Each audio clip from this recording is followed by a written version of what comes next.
Dios escoge raro. Mire, yo le recuerdo, me voy a regresar poquito. Para ser padre de multitudes, ¿no? Es como que el sentido del humor de Dios. Para ser padre de multitudes, pues se escoge a un anciano y a una anciana, a una mujer, la mujer del anciano, Abraham, que es estéril. Así como que sentido del humor. Para ser padre de una gran nación se escoge a un anciano, ya no puede, y a una mujer estéril que nunca ha podido, ¿no? Ahora, acá va a escoger a su representante del Departamento de Comunicaciones y Negociaciones, y para escoger o llamar a su representante de negociaciones, ¿no? A su vocero, pues escoge a un tatatata, ¿no? A un tartamudo. Moisés es tartamudo y en el llamado que le hace a Moisés, no, Moisés que va poniendo excusas, una de ellas, una de las primeras excusas es como que, o sea, te estoy llamando para que vayas y hables con el faraón y Moisés es como que, ¿qué tipo de Dios es este? ¿Cómo me vas a llamar a mí si no puedo hablar? ¿Sí? Si se me traba, ¿sí? Si se me traba la lengua, otra vez, ¿no? Dios escoge raro, Dios escoge raro. Moisés será el que negociará, bueno, le terminará ayudando a Aarón, pero la misión de Moisés es mucho más compleja y más extensa, ¿no? Entonces, tenemos que se le aparece una zarza, ¿no? Que una zarza ardiendo en el desierto pasaba seguido. Lo impresionante de esta zarza es que no se consumía. Entonces, por los fenómenos climatológicos, ¿no? Y todo, ¿no? Los elementos que se juntan en el desierto, estas zarzas, esos arbustos que se secaban y empezaban a rodar, y a un momento en que se encendían, ¿no? Por los elementos del medio ambiente, y se encendían y eran como nosotros decimos una llamada de petate, encendía muy rápido y se apagaban. Esta zarza, ¿no? No se apaga, se mantiene encendida y desde esta zarza es que Dios le llama. Y esta zarza, ¿no? Lo que servirá para el mundo judío, ¿no? Para hablar donde Dios llama, donde Dios ilumina a aquel gran, ¿no? Líder del pueblo de Israel que será Moisés, y lo llevarán al templo y en el templo tendrán una minora que es este candelabro como depende de 7, algunas veces es de 9 brazos, y este candelabro, la minora, ¿no? Que estará en el templo de Israel, ¿no? Que está en cada casa judía hasta el día de hoy, pues le recuerda la zarza, es un arbolito ardiendo la minora, ¿no? Le recuerda eso, de alguna forma. Nosotros todavía cuando ponemos el Santísimo, ¿no? Se utilizan candelabros generalmente de cada espacio, si la parroquia los tiene, de 7 brazos, nos recuerda la zarza ardiendo. Pues ahí le dice, quítate las sandalias, ¿no? Y le dice, escuchado el lamento, ¿no? La opresión de mi pueblo. Y el Moisés, y como que, ¿y yo qué? ¿No? Con mucho gusto, ¿no? Si de allá salí corriendo, ¿no? Y es como que escuché, y entonces tienes que ir a hablar con el faraón y empieza a poner excusas, y que si soy tartamudo, que si no me van a creer, que si esto, como 4 o 5 excusas. Una de las que pones, ¿quién me manda? Si me preguntan quién me manda, ¿qué voy a decir? Y ahí es donde Dios le revela su nombre y le dice que soy Yahweh, que más que un nombre, otra vez, ¿no? Porque también nos hemos perdido, o a veces nos hemos perdido y alegamos, sobre todo con los testigos de Jehová, en la cuestión del nombre, si es Jehová, si es Yahvé, si qué es. Um, Quiero decir, no, nos hemos ido por la tangente, no, el nombre de Dios no es el nombre por el nombre. Yo recuerdo otra vez, cuando leemos en hebreo tenemos las palabras, los nombres, no es nada más el nombre como tal, es lo que dice, es una idea, es una promesa, es una misión, contiene un montón de cosas. Sí, contiene un montón de cosas. El nombre de Dios más que cómo es lo que quiere decir Yahweh, Yahweh, ¿no? Que lo encontramos de alguna manera mezclado en el nombre de Jehová también, ¿no? Entremetido, ¿no? Entremetido, Yahweh quiere decir yo soy el que soy, yo soy.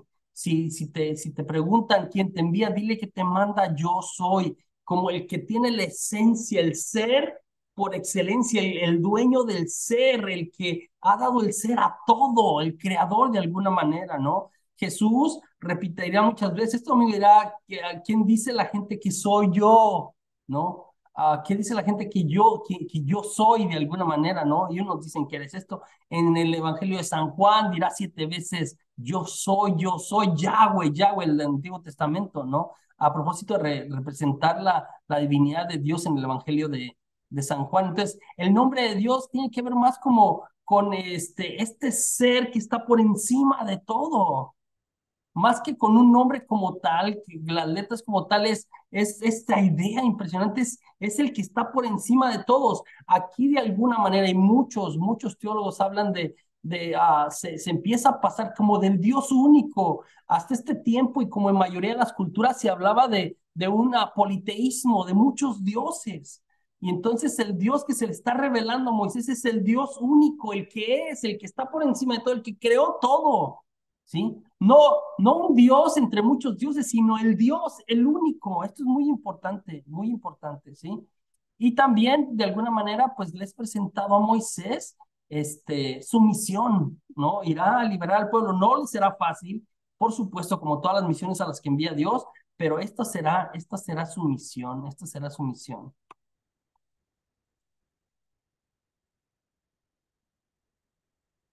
Ah, déjeme pasar aquí.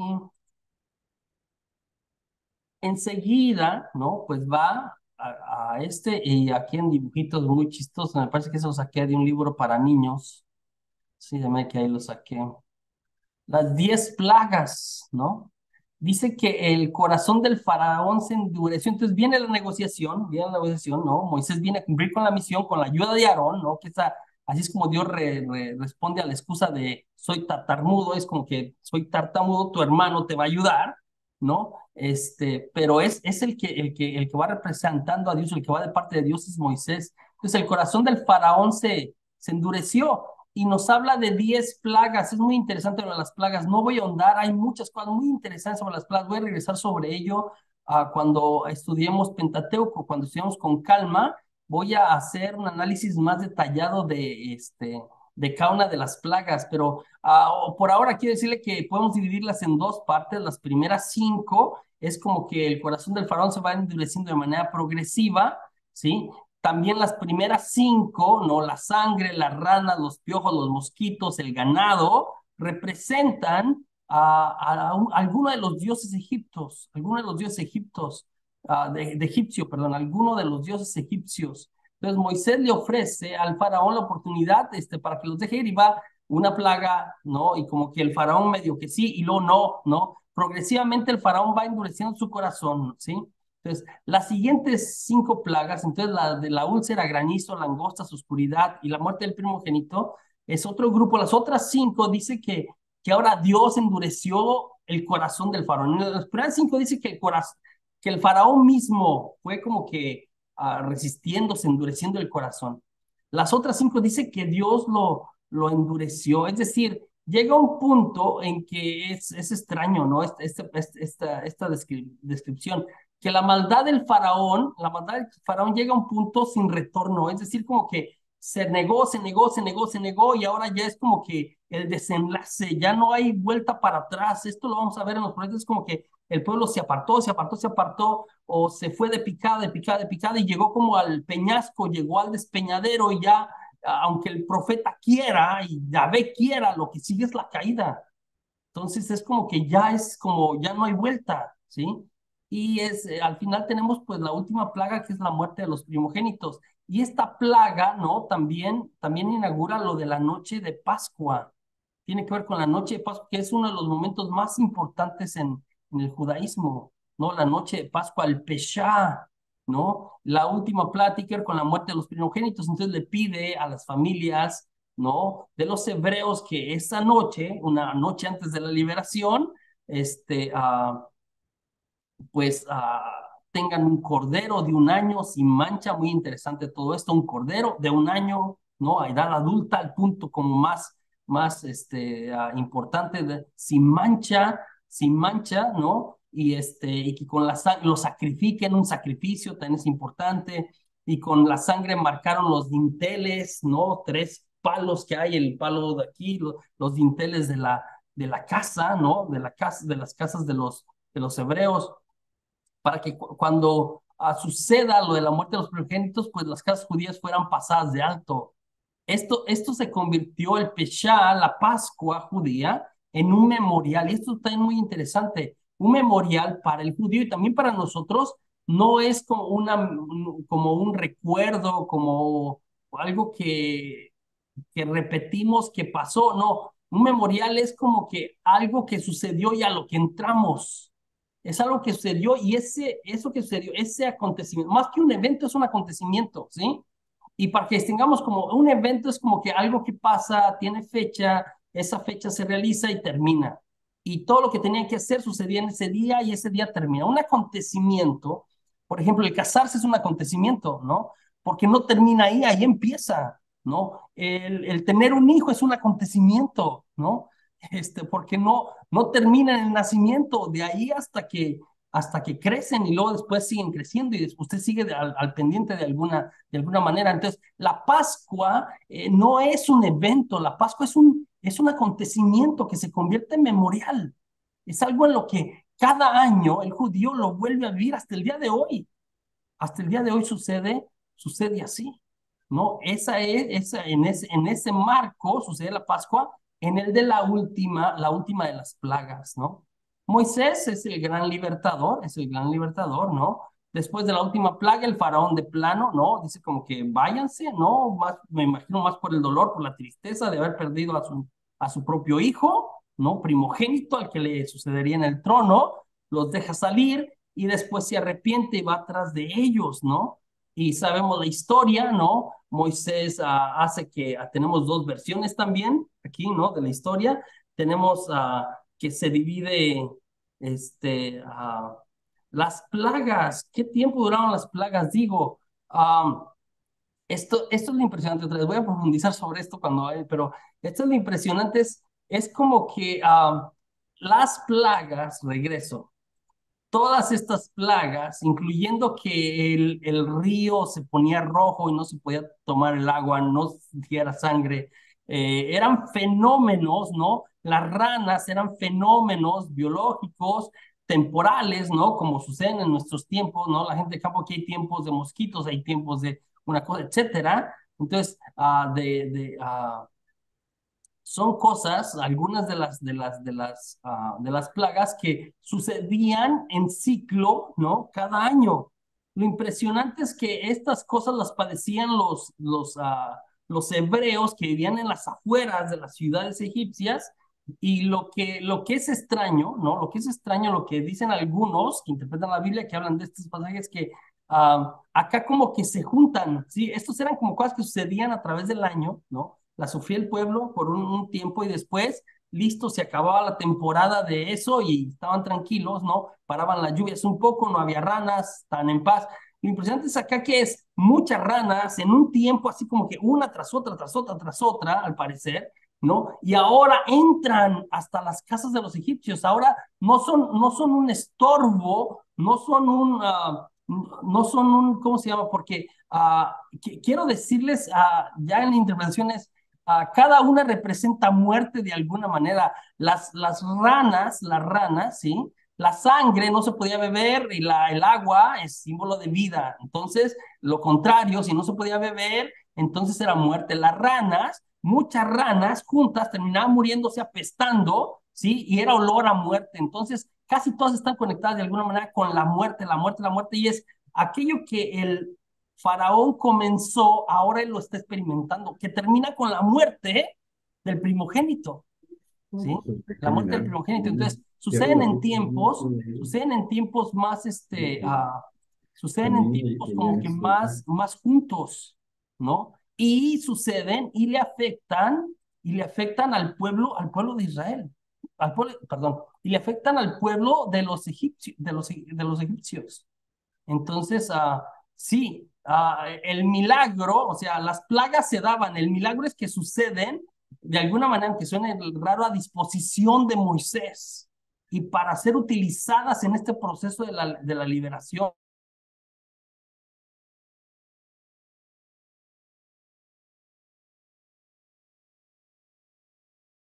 Tu micrófono creo que se apagó, José Juan.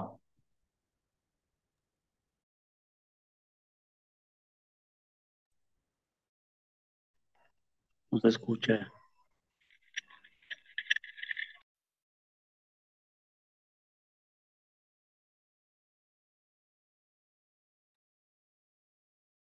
¿Ya? ¿Desde qué hora se me apagó? Ni un minuto. Ni un minuto, va. Entonces, ¿no? Mejor que está diciendo, la versión, tenemos las dos versiones, ¿no? Del cruce por el mar, y hay una versión que habla de que el mar se dividió en dos, literalmente como lo hemos visto mayoría de las veces, ¿no? Como dos cortinas de agua, ¿no? Y por en medio pasando el pueblo. Otra versión es como que el mar se recorrió, como que bajó la marea, bajó muchísimo, muchísimo, muchísimo, hizo que el pueblo de Israel cruzara y cuando venía el pueblo de Egipto regresó, ¿no? Pues, entonces dos versiones, uno, se abrió, cruzaron, y cuando ya había cruzado el pueblo de Israel, se cerró o se recorrió el agua, bajó, ¿no? Cruzó el pueblo de Israel, ¿sí? Y cuando venía el pueblo de Egipto, que venía a perseguir los amatados, que se arrepiente el faraón, regresa los mata, los ahoga, ¿no? En el mar. Entonces, y al terminar esto, ¿no? Pues al cruzar, está la primera canción de alabanza que encontramos en la Biblia, de alguna manera, que es el Cántico del Mar, ¿no? Cantado por Miriam, que habla del paso por el Mar Rojo, la victoria de Dios, ¿no? Sobre esto. Eh, del 16 al 18, ¿no? Después de que cruzan el mar, del 16 al 18 habla del camino rumbo al desierto, y empieza a suceder algo que vamos a ver que pasa y vuelve a pasar y vuelve a pasar. Comienzan a murmurar contra Moisés y contra Dios. Entonces, el paso del Mar Rojo lo tenemos en el capítulo 15, del 16 al 18 tenemos rumbo al desierto, sobre todo sobre el Sinaí, o sea, cruzan y regresan a la zona del Sinaí. El Sinaí es una zona desértica. Moisés había estado por ahí está cerca, está Madián, ¿no? Es una zona, por eso el monte que está ahí se llama el monte del Sinaí, porque toda la región se llamaba la región sinaítica, la región del Sinaí. Entonces, esto es importante, ¿no? Entonces, toda la región se llamaba así. Es como que aquí en Estados Unidos, en el sur de Texas, se le llama el Valle de Texas, ¿no? El Valle de Texas. O en Guanajuato, por donde yo vivo, ¿no? En Guanajuato, Irapuato, León, Silao, Irapuato, León, Silao, algunas partes incluso de Jalisco, Lagos, le llaman el Bajío, ¿no? El Bajío. Como una zona geográfica que tiene algunos rasgos comunes. Entonces, el Sinaí era una zona desértica, ¿no? Y allá estaba el monte, hacia ahí se dirigieron, ¿no? Para hacer la alianza, y el pueblo en ese proceso comienza a murmurar, y esto se va a repetir varias veces. Ah, En la montaña se hará la alianza del Sinaí, el pacto, ¿no? Se dice en hebreo berit, o pacto de soberanía. El berit, o la alianza, ¿sí? Generalmente se daba en la antigüedad de paridad, de dos iguales, entre reyes, entre dos reyes hacían una alianza, ¿no? Se hacían alianzas, ¿no? Se hacían alianzas de vasallo a súbdito, ¿no? Uno más fuerte con uno más débil también. ¿No? Berit, alianza, la de Israel con Dios, es unilateral, ¿sí? Es unilateral, es un Dios lleno de amor que entra en relación con el pueblo de alguna manera. No es de los dos lados, es del lado de Dios, de alguna forma. Es un regalo de Dios la alianza, es un honor para el pueblo, el ser llamado pueblo de Dios, ¿no? Es un pacto que da unidad con Dios, y este pacto es inseparable, ¿no? Entonces los pactos, la alianza en el Antiguo Testamento era algo que no se podía romper, cualquiera que fuera, entre reyes, entre vasallos, no se hable de esta con Dios, ¿no? El sello, como el documento de la alianza, ¿no? El acuerdo, las firmas finales, es el decálogo, ¿no? El decálogo, estas 10 disposiciones de parte de Dios. A mí me gusta más la idea de disposición, 10 disposiciones, o 10 disposiciones, 10 maneras de vivir concretas, qué hacer y qué no hacer de parte de Dios, más que mandamientos, porque mandamientos puede sonar así como carga, pero en realidad el decálogo es un regalo para el pueblo, es un regalo. Es una lista de cosas que si el pueblo vive de acuerdo a estas, vivirá en orden. El decálogo le beneficia al pueblo más que a Dios mismo, ¿sí? Entonces, de alguna manera, entonces, cuando se hace esto, ¿no? Al pie de la montaña, pues es marcado por una señal, salpicado con sangre, se ofrecen sacrificios. Para esto habían salido, yo lo recuerdo, ¿no? Una de las cosas de salir de Egipto era para adorar a Dios, para que fueran libres, para que no son esclavos, y aparte son el pueblo escogido, escogido por Dios, escogido por Dios. Entonces, todo esto vamos a verlo, entonces, va a ser hacia el monte Sinaí, todo va a estar casi en este espacio del capítulo 19 al capítulo 40 del libro del Éxodo, sobre la alianza. Dios quiere hacer del pueblo de Israel un reino de sacerdotes, ¿sí? Un reino de sacerdotes. Entonces, el pueblo de Israel aceptó la alianza, aceptó las tablas de la ley, no las vivió, pero las aceptó, ¿no? Entonces, nos narra, ¿no? Que Moisés subió al monte y recibe los 10 mandamientos, que son un regalo de Dios, y después baja y se los entrega. Pues vuelve a subir y es cuando sucede lo del becerro del oro, pero del becerro de oro, pero del 25 al 31, ¿no? Entonces del 19, 20, 21, 22 habla de la alianza, de etcétera, y del 25 al 31 habla de los planos del tabernáculo. Y yo puse un poquito aquí lo del tabernáculo, porque son un montón, otra vez, cuando usted va leyendo con calma el libro del Éxodo, del 25 al 31, ¿no? Y del 35 al 40, son los planos, cómo va a ser construido, qué hay que poner, lo que hay que poner, la división, las cosas, los elementos que van en cada uno de los espacios, está lleno de simbolismo, ¿no? De alguna manera. Y del 35 al 40 va a hablar de la construcción propia del tabernáculo. Y ya en el capítulo 40 habla cómo Dios desciende sobre el tabernáculo, ¿sí? Sobre la tienda del encuentro, y la presencia de Dios se posa sobre esta tienda, ¿no? Y esta presencia de Dios en hebreo se dice Shekinah, ¿no? La gloria de Dios desciende, Shekinah, ¿no? Sobre el pueblo. Pero entre estos dos momentos, entre el 25-31 y el 35-40, del 32 al 34, tenemos el famoso pasaje donde el pueblo rompe el pacto y hace un becerro de oro, ¿no? Y con pues rompe con los primeros dos mandamientos, ¿no? El de amar a Dios sobre todas las cosas y no hacerse, ¿no? Ídolos, ¿no? Dios decide que va a castigar al pueblo y Moisés intercede, de lo tenemos en el capítulo 32 y el capítulo 34. Una cosa interesante, el tabernáculo rememora lo que sucede en la montaña. Hay tres momentos importantes en la montaña, ¿eh? Tres momentos importantes. Al pie de la montaña está todo el pueblo, al pie de la montaña está todo el pueblo, todo el pueblo. Y ahí se ofrecen sacrificios. Y de hecho Moisés recolecta la sangre de los animales sacrificados, ¿no? Y luego esa sangre la esparce sobre la gente, es parte del rito que hace, la esparce sobre la gente.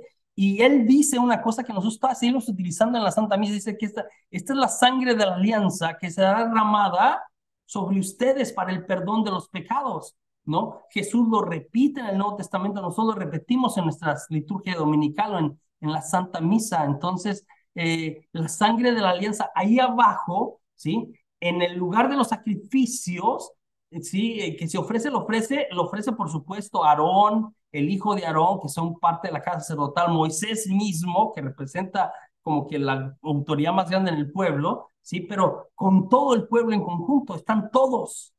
Después suben a la montaña solamente Moisés, Aarón y su hijo, ¿sí? A la montaña suben nada más ellos tres. Y allá están, ¿no? Para buscar la presencia de Dios, pero finalmente el único que puede entrar hasta estar delante de Dios, ¿no? Ver a Dios de espaldas, cuando menos, es Moisés. Moisés es el que está como en un tercer momento, un tercer nivel. Entonces, primer nivel, ¿sí? El de los sacrificios, abajo de la montaña, todo el pueblo. Segundo nivel, el nivel sacerdotal, ¿sí? Otra vez Aarón, Moisés y el hijo de Aarón, ¿no? Y después, un poquito más arriba, solamente Moisés con Dios, solamente Moisés con Dios. El tabernáculo, ¿sí? El tabernáculo reflejará eso. Si usted ve, el tabernáculo está compuesto por un altar de los sacrificios. Aquí se ofrecían los sacrificios, aquí podía estar el pueblo. Después estaba el lugar santo que aquí nos lo deja ver, sí, el lugar santo donde entraban los sacerdotes a ofrecer también ofrendas y hacer cosas así por el estilo, era el lugar santo, ¿sí? Y finalmente, el tabernáculo tenía una tercera parte, aquí podían entrar los sacerdotes, la tercera parte era en lo que llamaban el santo de los santos, que en hebreo es superlativo, ¿no? O nosotros decimos el santísimo, el lugar más santo de todos, ¿no? Entonces, santo de los santos es superlativo, como el cantar de los cantares es superlativo, como el señor de señores es superlativo, no es un señor entre muchos señores, es la máxima expresión de esto, ¿sí? Entonces, el santo de los santos era el lugar santísimo, el lugar más santo. Ahí solamente podía estar. Entonces, fue como que fue el lugar donde Moisés pudo ver a Dios o estar con Dios, nada más uno solo.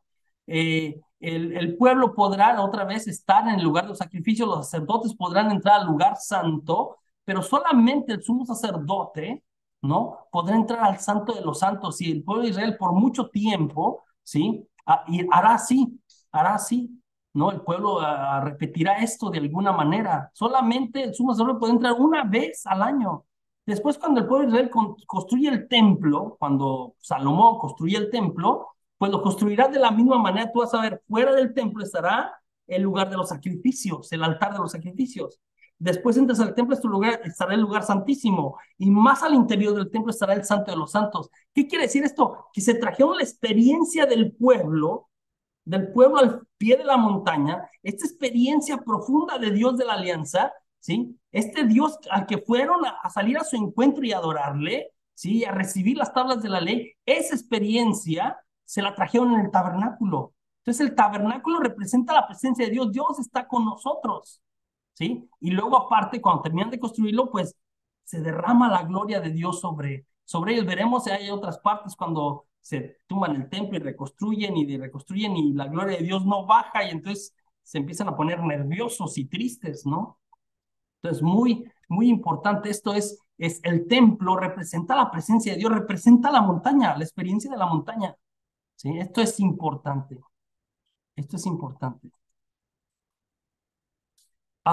El libro de los números, entonces no voy a terminar otra vez, mi historia se repite, pero voy a terminar esta etapa, no voy a terminar la segunda que quería hacer. Entonces, el libro de los números, ¿no? Se le llama así porque comienza y termina con censos, con contar la gente, contar cuántos son. Al principio hay un censo y hacia el final hay un censo. Entonces, por eso se llama el libro de los números. Yo, José Juan, digo que le deben de haber puesto este libro. Así se le puso otra vez en la Septuaginta, ¿no? Al libro. En hebreo tiene otro nombre, ¿no? Yo les investigo los nombres en hebreo de los libros bíblicos del Antiguo Testamento, pero estos son los nombres que se les da cuando se traduce al griego. Y se le pone así porque comienza con los censos. Pero yo le digo que a este libro debieron haberle puesto el libro de los quejitas, el libro de los quejitas, ¿sí? Porque el libro habla de censos, pero más que de censos, habla de puras quejas del pueblo de Israel. Se quejan de todo, de verdad terrible, contra Moisés, contra Aarón, contra Yahvé, otra vez contra Moisés, contra Aarón, contra Yahvé, contra todos, contra ellos mismos, etcétera, ¿no? Entonces pasan quejándoselo. El libro de los números es queja tras queja, tras queja, tras queja, puras quejas, ¿no? Entonces, y trata de eso, continúa de alguna manera con la historia de, ¿cómo se llama? Que dejamos otra vez, bajaron de la montaña, hicieron el tabernáculo y de aquí vamos a arrancar hacia el desierto. De eso trata el libro de los números. Entre números y Éxodo está el libro de Levítico, no lo estoy tratando acá, porque el tema central lo voy a tratar cuando hablemos de Pentateuco. El tema central del libro de Levítico, nomás les dejo eso ahí en el pensamiento, es el de la santidad de Dios y de las cosas de Dios y del pueblo, el pueblo que ha sido escogido por Dios, separado por Dios para ser santo y todo lo relacionado con las cosas santas. Dios hablará de las cosas puras, las cosas impuras, el templo, los utensilios, etcétera, todas las normas, ¿no? De alguna manera, en torno a la santidad, a la pureza y la impureza. Hablaré de eso con calma cuando tratemos el libro de Levítico en nuestro curso Pentateuco, ¿no? Que será el que continúe después de este. Am, el libro de los números, entonces, es el caminar de alguna manera, el arrancar por la tierra hacia el desierto, hacia la tierra prometida, ¿no? Y vamos a ver que el pueblo se va preparando para ir a la tierra prometida, y vamos a ver bueno, pues la tierra estaba en caos y vacía, se usan las mismas palabras para describir la tierra del inicio de cuando Dios va a crear a cuando va a la tierra que van a ir. Relata también cómo el pueblo de Israel va entrando en el desierto, y en el desierto hay otra vez rebeldías, protestas, hambre, sed, ¿no? Nos presenta las listas de los nombres, los censos, oráculos, leyes. Hay tres lugares importantes que nos presenta este caminar por el desierto en el libro de los números. Por supuesto, el monte Sinaí, primer lugar. El segundo lugar es el desierto de Cadés, en Parán, segundo momento, segundo lugar. Y el tercero y último serán las llanuras del Moab. Y esta es toda la travesía del desierto. Nos presentarán entonces en tres momentos, ¿no? El monte Sinaí, que es donde están, donde quedó el libro del Éxodo y donde comienza el de los números, y de ahí cómo salen rumbo al desierto, ¿no? A Cadés o a Param, ¿sí? Y de ahí, ¿no? Después toda su travesía y como que dan vueltas y vueltas y vueltas hasta llegar a las llanuras de Moab, que son como las afueras de la tierra prometida. Entonces, del capítulo 1 al 10, vamos a tener la historia de su estadía en el monte Sinaí, de su estadía en el monte Sinaí. Después de ahí arrancarán del Sinaí a Param, ¿no? A Param, que es la parte sur de la tierra prometida, y en Param o Kadesh es donde se hará espiar la tierra, donde se mandarán los doce espías, que de eso nos habla el capítulo 13 del libro de los números, ¿no? Espiar la tierra para ver si la pueden conquistar, dos, ¿no? Dos de ellos, Caleb y Josué, dirán que sí se puede conquistar la tierra, pero los otros 10 dirán que no, y el pueblo le hará caso a los que dicen que no se puede conquistar la tierra, ¿no? Y entonces Dios les tomará la palabra, ¿no? Otra vez, hay 40 días pasaban explorando la tierra, ¿no? Y entonces ahora por cada día que exploraron la tierra pasarán un año en el desierto, otra vez el 40 que se repite. Y es como que, bueno, no quisieron entrar en la tierra, ¿no? No quisieron entrar a la tierra, pues ahora van a navegar por el desierto. Y la realidad es que la sentencia es terrible, los que salieron de Egipto van a morir en el desierto. Otra vez, 40 representa una generación. La generación que salió de Egipto va a morir en el desierto. La generación que nació en el desierto, que nació libre, son los que van a conquistar la tierra. ¿Sí? No quisieron entrar en la tierra, tienen mentalidad de esclavos, no están para conquistar, se rajaron, no le hicieron caso a Caleb y a Josué, le hicieron caso a los dos, se acobardaron, entonces, pues no habrá tierra para ustedes, serán sus descendientes, sus hijos, ¿sí?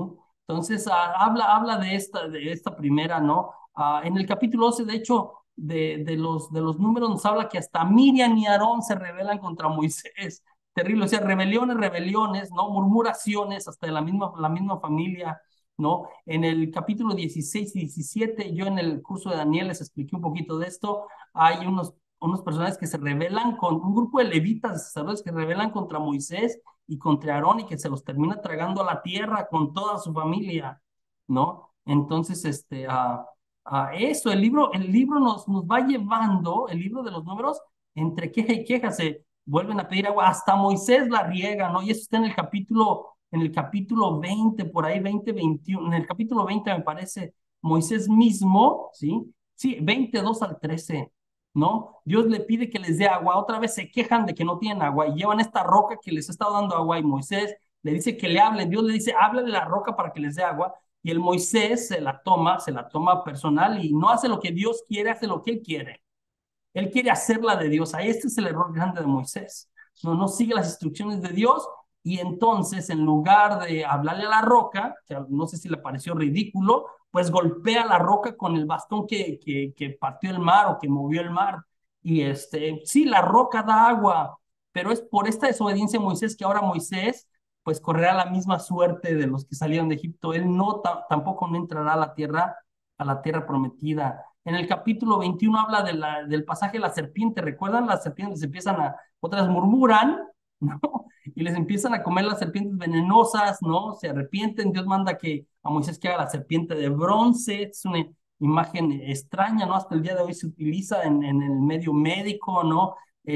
Para que los que la volteen a ver se sanen, es una prefigura de Jesús que será levantado en la cruz de alguna manera, ¿no? De los capítulos 22 al 36 ya habla de este tercer momento en que se desplazan hacia Moab, ¿no? Hacia Moab, y y tiene una historia ahí medio chistosa, tiene una historia medio chistosa, estoy casi terminando. Tiene una historia medio chistosa, ¿no? Porque el pueblo pues ya está, ya pasaron los 40 años, ya deambularon, el pueblo ha crecido y el rey de Moab le da miedo porque sabe que viene este pueblo y entonces contrata un hechicero que se llama Balaam, y le pide que maldiga al pueblo de Israel. Y entonces resulta que el hechicero con su burra, ¿no? Su burra que te habla ahí, ¿no? No puede maldecir al pueblo de Israel, no puede maldecirlo, solo puede. Entonces, cuando empieza a querer maldecirlo, le salen bendiciones, ¿no? Y al final hasta este hechicero termina dándole una visión, una profecía al rey de Moab y le dice que de Israel vendrá un rey que traerá justicia de Dios a todas las naciones, ¿no? Y está hablando de David y la descendencia de David, del mismo Jesús, ¿no? Entonces, la última parte habla pues que esta generación nueva, la que nació en el desierto, ¿sí? Se hace un nuevo censo de esta nueva generación y empiezan a ganar varias batallas y sentarse en la parte de afuera de la tierra prometida. Y ahí termina el libro de los números. El libro de Deuteronomio, ¿sí? También está como a manera de sándwich, ¿no? Tenemos como que del capítulo 1 al capítulo 11 son discursos de Moisés al pueblo y del capítulo 27 al 37 continúan los discursos. En medio de los dos discursos, del 12 al 26 están las leyes que se van desarrollando. De hecho, el nombre de Deuteronomio significa segunda ley. Más que una segunda ley, ¿no? Como que había una y luego dio otra nueva, es como que repasar o que darle a este pueblo de una generación más tarde la ley de Dios. Entonces es como que redar la historia, reinterpretarla, reacomodarla a estas circunstancias nuevas que está viviendo el pueblo ahora. Entonces comienza hablándoles de la memoria, el Dios de sus padres los sacó de Egipto, les empieza a recordar, pero a sus padres se rebelaron, se apartaron de Dios, murmuraron, etcétera. Les cuenta la historia de sus padres, otra vez ya habían muerto en el desierto. Entonces les dice a los hijos, sean fieles ustedes al pacto, a la alianza, ¿no? Aquí les enseña el famoso Shema, que el Shema es el credo judío, ¿no? Shema Israel, Adonai Elohenu, ¿no? Escucha Israel, el Señor es nuestro Dios, uno solo es el Señor. Esto lo repite el judío hasta el día de hoy una y otra vez, es su credo, es su credo. Entonces, eso está en la primera parte del libro del Deuteronomio. Después están todas las leyes, que es como la reinterpretación de esta ley. Y al final del 27 al 37, otra vez retoma los discursos, ¿no? Y Moisés da un discurso así como que vean, nomás hay de dos aguas, así como que un discurso de ultimátum. O sea, Dios pone delante de ustedes la bendición o la maldición, la vida y el bien o la muerte y el mal. Ustedes escogen, ¿no? Ustedes escogen, por ahí va, y pone de testigos el cielo y la tierra y todos los elementos, etcétera, ¿no? En toda esa parte del 27 al 37 nos habla de esta invitación por medio de este discurso a que ellos permanezcan fieles. Moisés dice, claro, también va a pasar como con sus papás, también se van a rebelar, también se van a apartar de Dios, pero otra vez es como que recuerden que yo les dije que hay solamente una manera de vivir bien y en bendición y es siendo fiel a la alianza. ¿Sí? Después Moisés sube a la montaña y ahí muere, ¿no?